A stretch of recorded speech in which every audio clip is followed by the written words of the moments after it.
Good morning प्यारे बच्चों, आपका हार्दिक स्वागत है फिर से आर्यन मॉडल स्कूल रेंगस की फिजिक्स की ऑनलाइन क्लासेज में।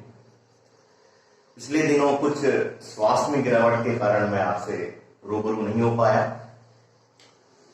तो अपन ने जो लास्ट टॉपिक पढ़ाया था वो कहां तक पहुंच चुके थे? हम मीटर बेस तक पहुंच चुके थे। ठीक है बेटा, अब जो मीटर बेस से अपन आगे बढ़ाना चालू करेंगे, जो अगला टॉपिक है आपके पास वो है आपके पास पोटेंशियोमीटर।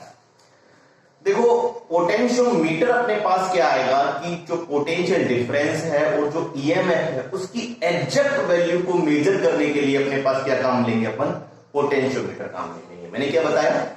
पोटेंशियोमीटर एक ऐसा डिवाइस होगा जिससे हम पोटेंशियल डिफरेंस की या ईएमएफ की एग्जैक्ट वैल्यू, मैंने इस पे जोर डालना, एग्जैक्ट वैल्यू क्या करेंगे? मेजर करेंगे। क्यों? क्योंकि अपन पोटेंशियल डिफरेंस की वैल्यू को मेजर तो वोल्ट मीटर से भी कर सकते थे, लेकिन जो वोल्ट मीटर है वो पोटेंशियल डिफरेंस की एग्जैक्ट वैल्यू नहीं देता। इस कारण से हमने एक ऐसा सर्किट यूज किया, हमने एक ऐसा डिवाइस यूज किया, वो अपने पास क्या कहलाता है? पोटेंशियोमीटर, जो पोटेंशियल डिफरेंस की एग्जैक्ट वैल्यू को मेजर करता है। और वो देखते हैं कि क्या डिफरेंस है आपके पास वोल्ट मीटर में और पोटेंशियोमीटर में। अब आप सपोज करो, देखो ये आपके पास कोई वायर था, ठीक, इस वायर का रेजिस्टेंस आपके पास 5 ओम था, और सपोज करो इसमें से 2 एम्पियर करंट फ्लो कर रहा है। हमने एक बैटरी लगा दी, इसके कारण 2 एम्पियर करंट फ्लो कर रहा है इसके अंदर, ठीक। तो इसका जो वोल्टेज होगा वो क्या होगा? वोल्टेज ड्रॉप क्या होगा? V बराबर IR। तो कितना होगा आपके पास? I कितना दे रखा है आपको? 2 एम्पियर, और रेजिस्टेंस कितना मुझे 5, तो कितना हो गया? 10 वोल्ट। तो कहीं ना कहीं इस रेजिस्टेंस के अक्रॉस अगर अपन वोल्टेज मेजर करना चाहें तो वो कितना होना चाहिए आपके पास में? 10 वोल्ट होना चाहिए, ठीक है। अब किससे मेजर करेंगे? वोल्ट मीटर से, क्योंकि वोल्ट मीटर क्या काम आता है अपने पास? पोटेंशियल डिफरेंस को मेजर करने के लिए। तो हमने क्या किया, ये वायर था, ठीक है। आपको पता होगा कि वोल्ट मीटर हमेशा कहां कनेक्ट होता है? पैरेलल में कनेक्ट होता है। तो यहां मैंने क्या लगा दिया? एक वोल्ट मीटर लगा दिया इसके अक्रॉस, ये 5 ओम का रेजिस्टेंस। अब देखो यहां से 2 एम्पियर करंट फ्लो होना चालू हुई, अपने पास ये बैटरी, तो यहां से आपके पास 2 एम्पियर करंट चली गई। अब देखो ये आपके पास क्या बन गया? एक तरीके से जंक्शन बन गया, और जंक्शन बन गया तो यहां आके इस पॉइंट पे आके करंट आपके पास कितने पार्ट में डिवाइड होगी? 2 पार्ट में डिवाइड होगी या नहीं होगी? और वैसे पता है कि पैरेलल में आपके पास करंट क्या होती है? डिवाइड होती है। तो किस रेजिस्टेंस से ये क्या जुड़ा हुआ है? पैरेलल में जुड़ा हुआ है। तो कुछ ना कुछ पार्ट तो इसमें जाएगा, 1.5 एम्पियर तो किसमें जाएगा? इस वायर में। और कुछ ना कुछ पार्ट आपके पास कहां जाएगा? इस वोल्ट मीटर में जाएगा। क्योंकि वोल्ट मीटर का कुछ ना कुछ आपके पास क्या होगा? इंटरनल रेजिस्टेंस होगा। तो अब जो वोल्ट मीटर की रीडिंग आएगी आपके पास कितनी आएगी? देखो 5 एम्पियर का रेजिस्टेंस है और करंट कितना है आपके पास? 1.5, तो कितनी आएगी? 7.5 वोल्ट। तो वोल्ट मीटर से आप वैल्यू को मेजर करोगे तो आपके पास कितना आएगा? 7.5 वोल्ट। और आना कितना चाहिए था? 10 वोल्ट। ये कहा गया कि कुछ ना कुछ करंट आपके पास इसमें चली गई, इस वोल्ट मीटर में चली गई। मतलब कुछ ना कुछ करंट को ड्रॉ किसने कर लिया?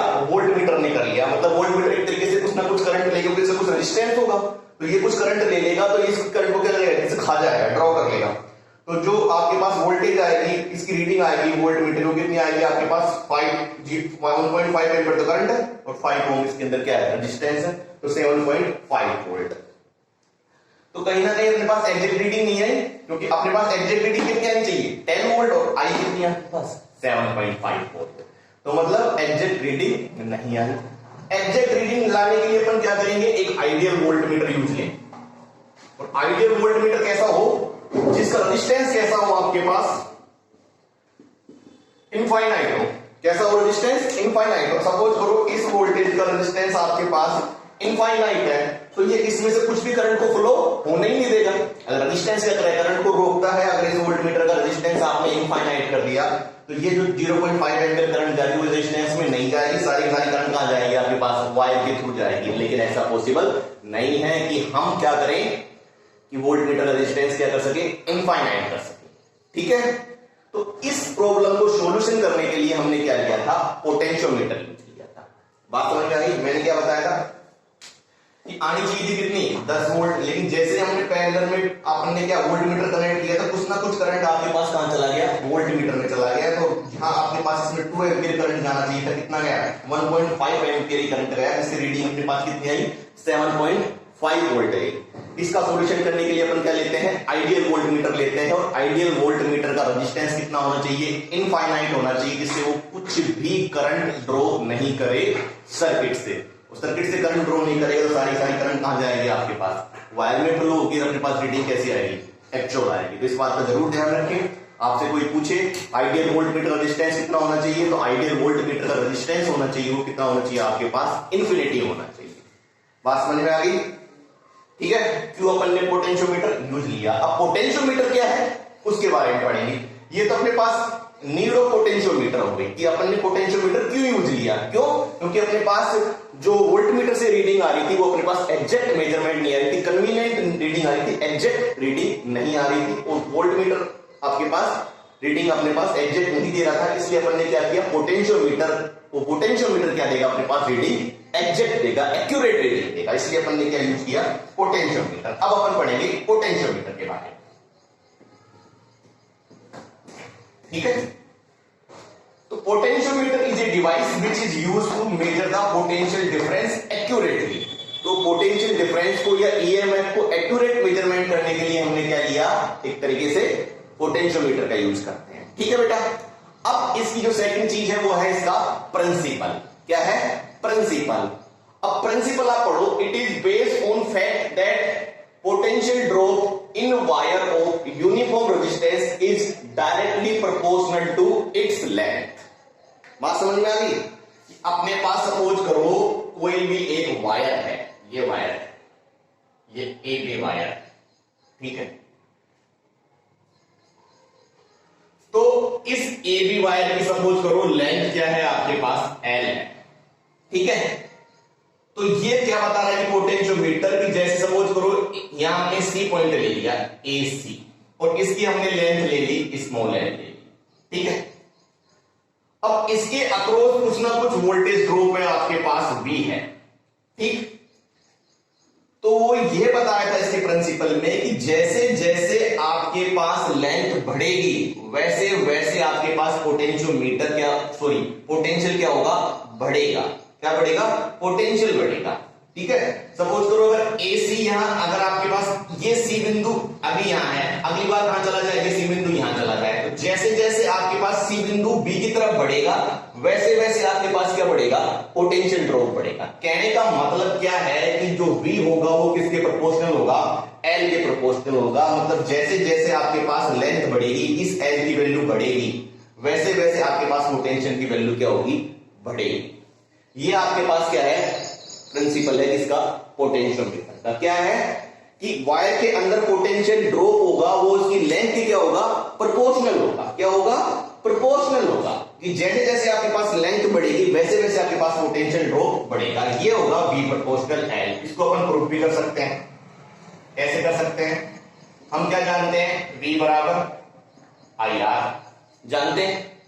एक चीज हम ये भी जानते हैं कि R की वैल्यू क्या होती है, रो L अपॉन A, ठीक। ये वैल्यू यहां रखते हैं, तो V की वैल्यू क्या आ जाएगी, I rho L upon A, ये आ गई। अब ये माने कि वायर में आपके पास एक यूनिफॉर्म करंट फ्लो हो रहा है, और वायर के आपके पास जो एरिया है वो भी क्या है, आपके पास यूनिफॉर्म है। क्या है, वायर का एरिया भी आपके पास यूनिफॉर्म है, और वायर में जो करंट फ्लो हो रहा है, जो I फ्लो हो रहा है, वो भी क्या हो रहा है, कांस्टेंट फ्लो हो रहा है। और इस वायर की रेजिस्टिविटी ये क्या है, रो, ये तो आपके पास क्या होगी, कांस्टेंट ही होगी। रेजिस्टिविटी कब चेंज होती है, जब वायर चेंज होता है। तो मैंने क्या बोला कि जब वायर में आपके पास कांस्टेंट करंट और वायर का एरिया आपके पास कैसा है, यूनिफॉर्म है। मैंने क्या बोला, इस वायर के अंदर कांस्टेंट करंट फ्लो हो रहा है और वायर का एरिया कैसा है, यूनिफॉर्म है, और रो भी आपके पास कैसा होगा, कांस्टेंट होगा। तो कहीं ना कहीं V बराबर क्या आ जाएगा, ये I रो और A ये सब मिलकर क्या हो जाएंगे, कांस्टेंट हो जाएंगे। कांस्टेंट और कांस्टेंट और इनटू बच क्या जाएगा, L। वायर की लेंथ तो आपके पास देखो ये L यहां है, फिर यहां लेंथ तो बढ़ती रहेगी आपके पास, ठीक है। तो कहीं ना कहीं कह सकते हैं इस कांस्टेंट को हम किससे लिखेंगे, K से लिखेंगे, K इंटू है कि जब भी आप इसको बराबर को हटाएंगे तो कांस्टेंट के को हटाएंगे, बराबर को कांस्टेंट में चेंज करेंगे तो v बराबर के v प्रोपोर्शनल आ जाएगा l आ जाएगा। ठीक है, यही तो प्रूफ करना था कि v प्रोपोर्शनल l। और यहां जो ये k जो कांस्टेंट माना था, इसको क्या मानते हैं अपन? पोटेंशियल ग्रेडियंट मानते हैं। क्या मानते हैं? Potential gradient. इसकी वैल्यू क्या होती है? v अपॉन में l। Potential drop, potential per unit length, potential per unit length is called potential gradient. Unit क्या होगी इसकी? वोल्ट अपॉन में मीटर आपके पास। देखो मैंने क्या बोला, सबसे दोबारा समझो। जो प्रिंसिपल होता है वो प्रिंसिपल क्या होता है आपके पास कि किसी भी वायर का जिसका रेजिस्टेंस आपके पास यूनिफॉर्म है, तो जैसे जैसे उसकी लेंथ बढ़ती है तो वैसे वैसे आप क्या बढ़ता है? उसका पोटेंशियल ड्रॉप बढ़ता रहता है। तो कहीं ना कहीं आपके पास V प्रोपोर्शनल क्या होता है? L होता है आपके पास।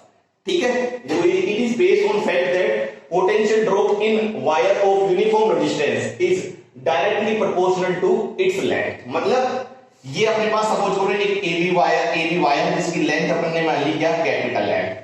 यहां हमने C पॉइंट मान लिया स्मॉल l लेंथ पे।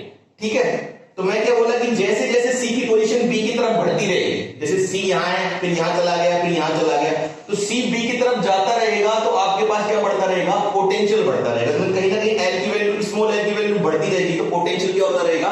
बढ़ता रहेगा V प्रोपोर्शनल L। इसको प्रूफ करेंगे कैसे? हम जानते हैं V बराबर IR, तो R बराबर क्या होगा? जानते हैं रो L अपॉन A, ये अपन जानते हैं। तो ये वैल्यू रख दी I rho L upon A। अब मैंने क्या बोला कि इस वायर में कांस्टेंट करंट फ्लो हो रहा है और वायर का एरिया कैसा है? यूनिफॉर्म है। तो रेजिस्टिविटी तो वैसे भी इस वायर की क्या रहेगी? कांस्टेंट रहेगी। तो कहीं ना कहीं V बराबर क्या हो गया? I रो और A तो क्या हो गए? कांस्टेंट हो गए, कांस्टेंट इनटू L। अब सपोज करो जब भी अपन कांस्टेंट से अब उसको प्रोपोर्शनल में चेंज करेंगे तो बराबर और कांस्टेंट किस में जाएगा? प्रोपोर्शनल में, तो V प्रोपोर्शनल L। और प्रोपोर्शनल को जब बराबर में चेंज करेंगे कांस्टेंट आएगा, वहां कांस्टेंट क्या आएगा आपके पास? KL। ये K को अपन क्या बोलते हैं? Potential gradient. क्या बोलते हैं? Potential gradient. तो पोटेंशियल ग्रेडियंट क्या होता है? Potential per unit length is called potential gradient. यहां से आपको एक बात सीखने को मिली, potential per unit length is called potential gradient. ये अपन पहले ही पढ़ चुके। तो इसके अक्रॉस पोटेंशियल क्या है आपके पास? V है और लेंथ क्या है अपने पास? Small l। तो V अपॉन L आपके पास क्या आ गया? पोटेंशियल ग्रेडियंट आ गया आपके पास। अगर पूरे वायर की बात करें, इस पूरे वायर की बात करें तो V की वैल्यू अपने पास क्या आ गई? V की वैल्यू क्या आ गई? IR। और वायर क्या है? AB लेंथ का है, तो इस वायर रेजिस्टेंस क्या होगा? RAB। और इसकी पूरी की लेंथ क्या है? कैपिटल है। ठीक है, तो IRAB अपॉन में कैपिटल है। ठीक है, ये अपने पास क्या आ गया? A की वैल्यू का अपने पास एक सूत्र और आ गया आपके पास। ठीक है, अब RAB अपॉन L क्या हो जाएगा? पोटेंशियल ड्रॉप पर unit length, resistance per unit length. ये RAB अपॉन L क्या हो जाएगा? Resistance per unit length. तो K की वैल्यू अपने पास क्या आ सकती है? I into rho. रो अपने पास क्या है? Resistance per unit length. तो K बराबर I रो भी लिख सकते हैं आपके पास। ठीक है, तो ये क्या था? इसका प्रिंसिपल था। अब इसका अपन सर्किट बनाते हैं जिससे आपको और समझ में आएगा। रिलेट करते हैं पोटेंशियोमीटर के सर्किट से। आप ये ध्यान रखना, पोटेंशियोमीटर का प्रिंसिपल क्या होती है? V proportional L। तो जैसे जैसे पोटेंशियल बढ़ता है वैसे लेंथ के अनुसार अपने पास क्या होता है? पोटेंशियल इंक्रीज होता रहता है। जैसे जैसे वायर की लेंथ बढ़ेगी तो उसका पोटेंशियल क्या होगा? इंक्रीज होगा आपके पास। ठीक है, अब आप देखें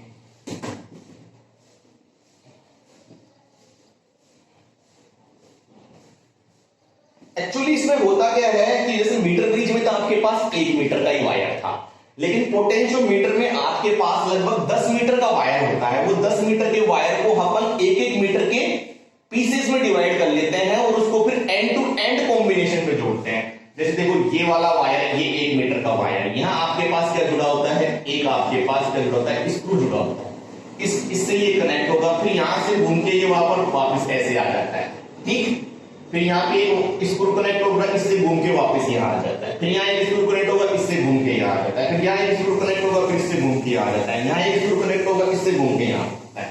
मेरी बात समझ में आई ना? एक एक मीटर के वायर के पीसेस में डिवाइड कर लेते हैं, फिर उनको एंड टू एंड मतलब सीरीज कॉम्बिनेशन में जोड़ देते हैं। देखो ये वायर और ये वायर और ये वायर सब किसमें है? सीरीज में। तो देखो यहां से ये वायर गया, ये अपने पास क्या था? ए पॉइंट था, है ना?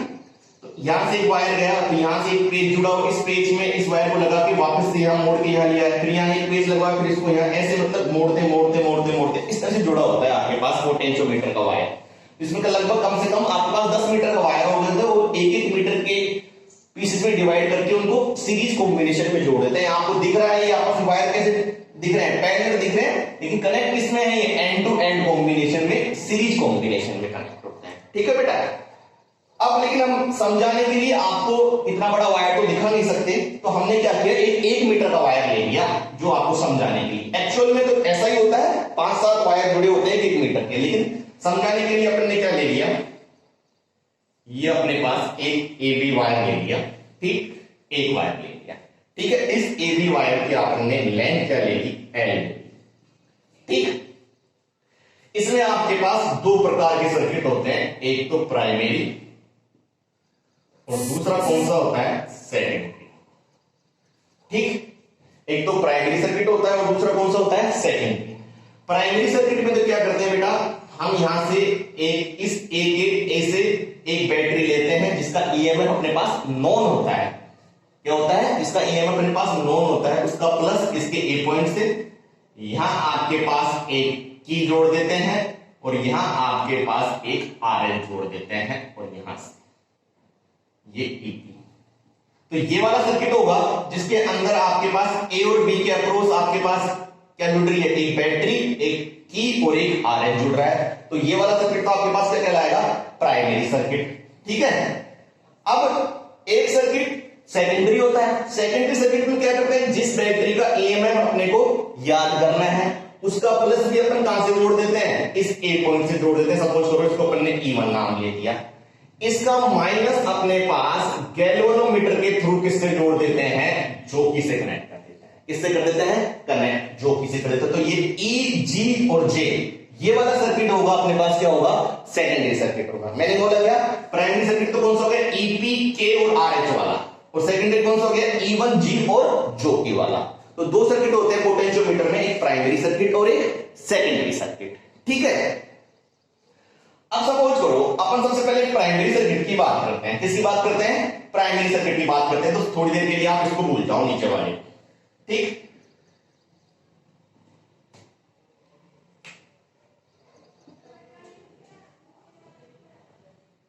कैपिटल L इसके बीच की। अब जैसे ही हमने ये की जोड़ी, की जोड़ते ही हमारे पास क्या होगा? इस प्लस से माइनस अपने पास क्या होगा? करंट फ्लो होगा। इस वायर में कुछ ना कुछ करंट फ्लो होगा, तो इस वायर के अक्रॉस क्या होगा? पोटेंशियल ड्रॉप होगा। करंट फ्लो होगा तो कहीं ना कहीं आपके पास क्या होगा? पोटेंशियल होगा। और इस बैटरी का जो ईएमएफ है या पोटेंशियल है जो आपके पास इस वायर के अक्रॉस यूनिफॉर्मली क्या हो जाएगा? डिस्ट्रीब्यूट हो जाएगा। क्या हो जाएगा? यूनिफॉर्मली डिस्ट्रीब्यूट हो जाएगा। सपोज करो अगर ये 6 वोल्ट की बैटरी है तो 6 वोल्ट आपके पास इस AB वायर के थ्रू अक्रॉस यूनिफॉर्मली क्या हो जाएगा? डिस्ट्रीब्यूट हो जाएगा। इसकी लेंथ पर क्या हो जाएगा? आपके पास में डिस्ट्रीब्यूट हो जाएगा। कब? सपोज करो शुरू में अपन मान लेते हैं इस बैटरी का इंटर रेजिस्टेंस क्या है? 0 है उस कंडीशन में, ठीक है? इंटर रेजिस्टेंस क्या है? 0 है। तो कहीं ना कहीं इस सर्किट में करंट फ्लो होगा। करंट फ्लो होने के कारण क्या होगा? पोटेंशियल जनरेट होगा, और उस पोटेंशियल क्या होगा? इस AB वायर की लेंथ के अलोंग क्या हो जाएगा? यूनिफॉर्मली डिस्ट्रीब्यूटेड हो जाएगा आपके पास में, ठीक है? तो मतलब सारा का सारा E इस वायर के कहां जाएगा? अक्रॉस आ जाएगा अपने पास, ठीक है? अब अपन ने एक टर्म पढ़ी थी पोटेंशियल ड्रॉप, है ना? तो इस वायर के अक्रॉस क्या होगा? पोटेंशियल ड्रॉप होगा। कैसे होगा उसको समझते हैं, ठीक है? तो हमने एक चीज पढ़ी थी पोटेंशियल ग्रेडियंट। ये आपके पास क्या चल रहा है? प्रिंसिपल ही चल रहा है आपके पास, पोटेंशियल ग्रेडियंट। अब देखो पोटेंशियल ग्रेडियंट क्या होता है? Potential per unit length. क्या है? Potential per unit length. तो उसको अपन किससे शो कर रहे थे? K से शो कर रहे थे, ठीक है बेटा? अब K अपने पास क्या था? Potential per unit length. तो टोटल पोटेंशियल अपने पास क्या है? वो किसके बराबर होता है? पोटेंशियल पर यूनिट लेंथ की क्या होगा? टोटल पोटेंशियल बटा टोटल लेंथ, ठीक है? तो टोटल पोटेंशियल तो किसके बराबर है? इसका वायर का ए बी का ई के बराबर है, और टोटल लेंथ किसके बराबर है? एल के बराबर है। तो कहीं ना कहीं के की वैल्यू आपके पास किसके बराबर हो गई? ई अपॉन एल के बराबर आ गई। ये बात समझ में आई? मैंने क्या बोला? इसके अलोंग अपन ने पोटेंशियल ग्रेडियंट निकाला। पोटेंशियल ग्रेडियंट क्या था? पोटेंशियल ड्रॉप पर यूनिट लेंथ। टोटल पोटेंशियल कितना है? ई है, और टोटल लेंथ कितनी है? एल है, तो ई अपॉन एल हो गया। अब ये ई है, इसको अपन क्या लिख सकते हैं? एक तरीके से पोटेंशियल तो आई आर लिख सकते हैं। तो के की वैल्यू क्या आ जाएगी अपने पास? I R A B upon में एल। ठीक, आर ए बी अपन ने क्या बोले? Resistance of the wire A B. अब इस R A B upon L को क्या लिख सकते हैं अपन? ये क्या है अपने पास? Resistance per unit length. तो कहीं ना कहीं के की वैल्यू क्या आ जाएगी? आई इंटू रो, क्योंकि रेजिस्टेंस पर यूनिट लेंथ किससे शो कर दिया अपन ने? रो से शो कर दिया। क्या आ गया? के की वैल्यू कितनी आ गई? आई इंटू रो आ गई आपके पास। ठीक, ये अपने पास के की वैल्यू एक हो रहा है। ठीक है बेटा, अब हम जानते हैं कि आई बराबर क्या होता है? बी अपॉन आर होता है। तो इस वायर के अक्रॉस जो पोटेंशियल है वो कितना है? ई है। ठीक, और ये क्या है आपके पास? इस वायर का रेजिस्टेंस क्या है? आर है, तो ई अपॉन आर लिख सकते हैं। तो के की वैल्यू अपने पास क्या आ सकती है? E upon R into rho. ये भी अपने पास किसकी वैल्यू आ सकती है? रो की। रो अपने पास क्या है? पोटेंशियल ड्रॉप पर unit length, sorry resistance per unit length. ठीक, अब अगर सपोज करो कि इस बैटरी का कुछ ना कुछ आपके पास क्या हो? Internal resistance. सपोज करो इस बैटरी का, सपोज यहां करो, ये आपके पास के हो गई, और ये इसका स्मॉल आर हो गया। इस बैटरी का कुछ ना कुछ आपके पास क्या हो? इंटरनल रेजिस्टेंस हो, और ये आपके पास आर एच जुड़ रहा है। इस कंडीशन में के की वैल्यू क्या होगी? ई, और टोटल रेजिस्टेंस क्या हो जाएगा? R plus small R plus R H into rho. ठीक है, ये अपने पास क्या आ जाएगी? के की वैल्यू आ जाएगी। ठीक है, अगर इसका इंटरनल रेजिस्टेंस 0 हो और आर एच जुड़ा हो तो क्या आ जाएगी? K equals to R plus R H into rho. ठीक है, कर सकते हैं अपने पास, और ये चीज अपन निकाल सकते हैं पोटेंशियल ग्रेडियंट। जैसे अपने पास सपोज करो 6 वोल्ट की बैटरी थी, 6 वोल्ट, लेंथ कितनी थी आपने इस वायर की? आपके पास कितनी थी? 6 वोल्ट और 1 मीटर थी। तो 0 पॉइंट आपके पास कितनी थी? पोटेंशियल ड्रॉप आपके पास पर यूनिट लेंथ, जो भी आपके पास लेंथ हो, तो 0.1 आपके पास कितना आ जाएगा? 100 आ जाएगा, तो लगभग 0.6 आ जाएगी। मतलब जितना भी आपके पास टोटल पोटेंशियल होगा उसमें अपन लेंथ से डिवाइड कर देंगे, तो अपने पास क्या आ जाएगा? पोटेंशियल पर यूनिट लेंथ आ जाएगा आपके पास में। ये आपके पास के की वैल्यू आ गई। ठीक है, इस तरह से अपन के की वैल्यू निकाल लेंगे। ठीक, अब अपन इसकी थोड़ा सा वर्किंग के बारे में पढ़ते हैं कि ईएमएफ कैसे मेजर करते हैं।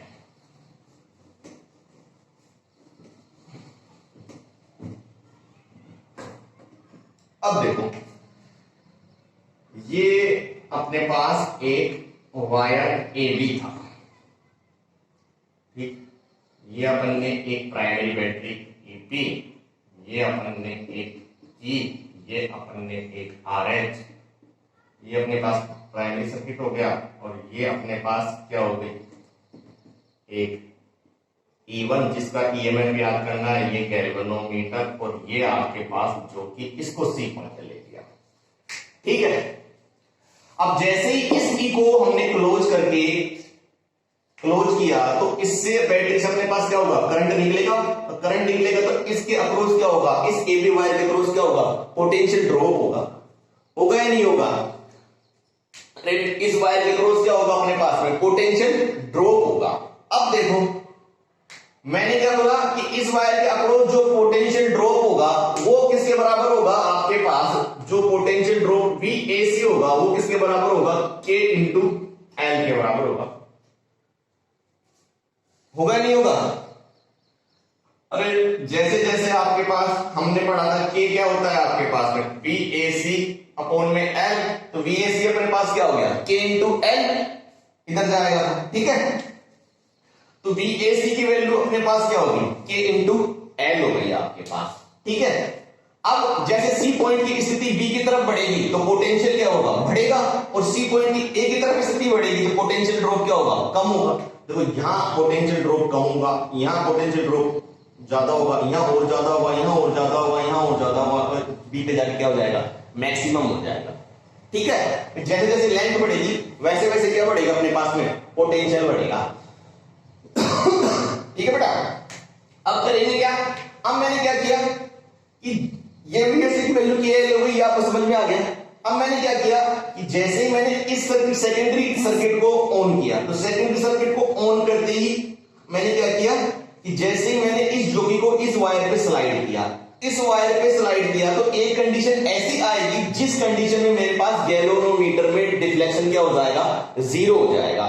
उस कंडीशन का क्या मतलब हुआ, उस कंडीशन का मतलब यह हुआ कि कहीं ना कहीं आपके पास डिफ्लेक्शन 0 कब आता है, कि जब आपके पास करंट फ्लो कितना हो जाता है, 0 हो जाता है। कहीं ना कहीं इस वाले वायर में करंट फ्लो होना क्या हो गया, 0 हो गया। इस वायर में वाले में करंट फ्लो 0 हो गया, तो कहीं ना कहीं आपके पास AC का जो पोटेंशियल डिफरेंस हो गया वो किसके बराबर आ गया, E1 के बराबर आ गया। मेरी बात दोबारा सुनना, जैसे ही अपन सेकेंडरी सर्किट को ऑन करेंगे और इस जोगी को इस वायर पे क्या करेंगे, स्लाइड करेंगे, तो स्लाइड करते करते एक कंडीशन ऐसी आएगी जिसमें अपने पास गैल्वेनोमीटर में डिफ्लेक्शन क्या आ जाएगा, 0 आ जाएगा।